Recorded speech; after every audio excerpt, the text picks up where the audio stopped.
বর্তমানে তোমরা অনেকেই জানো গত 1 নভেম্বর রোজ শনিবার BR rank season reason 48 update হয় আমাদের এবং এই সিজনে জুন পুশ দেওয়ার জন্য আমরা স্কোয়াড বানিয়ে ফেলি বাংলাদেশ টপ 1 ইটস কাব্য এবং আবিদ ভাইয়ের সাথে। বিশ্বাস করতে পারতেছি না ভাই, কিভাবে ভাই হলো ভাই। আমি কিন্তু জুন পুশ করব নাজমুল এক্সপায়ারের আইডি থেকে। আর বেশি কথা না বলে আমাদের ফার্স্ট ম্যাচ কিন্তু রাত বাই করে দিল স্টার। আমি কিন্তু ম্যাচের ভিতরে গিয়ে তাদের সাথে ভালোই জুন পুশ করতেছিলাম, কিন্তু হঠাৎ করে নাজমুল ভাই আরেকটা ব্যাকআপ প্লেয়ার কিন্তু আইডিটার লগিং মেরে দেয় এবং তার কিন্তু স্কোর 16 মাইনাস করে দেয়।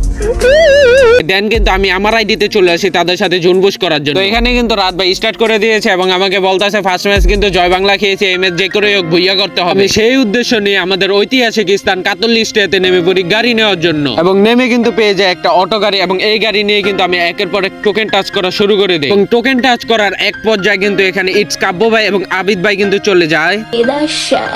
তো তাদের দুইজনকে বিদেশ থেকে দেশে নামিয়ে মেডিকুলে বক্স বার করে চলে যাচ্ছিলাম জুনে, কিন্তু জুনে যাওয়ার আগে ইটস কাব্য ভাই আবারও চলে যায়। তো তাকে আপলোড করার কিছুক্ষণ পর আমাদের আবিদ ভাইও চলে যায় চাঁদের দেশে। দুইজনকে রিভাইভ দিয়ে যখনই আমি সেফ জোন কভার করতে যাচ্ছিলাম তখন কিন্তু আমাদের বাংলাদেশ টপ 1 ভাই আবারও চলে যায়।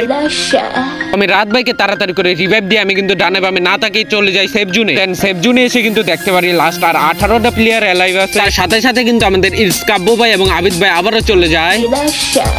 তো তাদের দুইজনকে রিভাইভ দেওয়ার জন্য কিন্তু আমি জুনের বাইরে চলে যাই এবং এখানে কিন্তু ঘরের ভিতরে ঢুকে কিন্তু আমি একটা ইনিলার খেয়ে তাদের দুইজনকে রিভাইভ করে দিলাম। তো ভাই তাদের দুইজনকে রিভাইভ দেওয়া হয়ে গেলে কিন্তু এখানে একটা ধরনের বক্স আছিল, এখান থেকে কিছু মেডিকেট নিয়ে কিন্তু আমি তাড়াতাড়ি গাড়ির উদ্দেশ্যে রওনা দিয়ে দিই এবং গাড়িতে উঠে কিন্তু আমি সেফ জোনে আবারও চলে আসি। সেফ জোনে আসতে দেরি আমাদের রাত ভাই কিন্তু তাদের সাথে পাল্লা মেরে মরতে দেরি করে নেয়। তোমরা কারা কারা বাংলাদেশ টপ 1 এর সাথে অ্যাড হতে চাও তারা কিন্তু কমেন্ট করে যাবা। তাদেরকে রিভাইভ দেওয়ার জন্য আমি গাড়ি থেকে নেমে পড়ি এবং ব্যান্ডিং এর দিকে যখনই যাচ্ছিলাম তখন কিন্তু পিছে দেখি একটা জুনপুষার গাড়ি নিয়ে যাচ্ছিল। আমি ভেবেছিলাম জুনপুষার ডাক হয়তো বা গাড়ি থেকে নেমে আমাকে মেরে দিবে। জুনপুষার ডাক গাড়ি নিয়ে এদিক থেকে চলে যায় এবং আমিও কিন্তু গাড়ি নিয়ে সেফ জোনের ভিতরে চলে আসি। কিছুক্ষণ পর কিন্তু আমাদের রাত ভাই এবং ইটস কাব্য ভাই সব এনিমিগুলোকে মেরে ম্যাচটাকে করে ফেলে বুইয়া। আজকের মতো ভিডিও এখানেই শেষ, গুড বাই, আল্লাহ হাফেজ। তোমরা যদি ভিডিওটা ইউটিউব চ্যানেল থেকে দেখে থাকো তাহলে কিন্তু ইউটিউব চ্যানেলটা অবশ্যই সাবস্ক্রাইব করে দেবা এবং টিকটক আইডি থেকে দেখে থাকলে অবশ্যই কিন্তু টিকটক আইডিটাকে ফলো করে দিবা।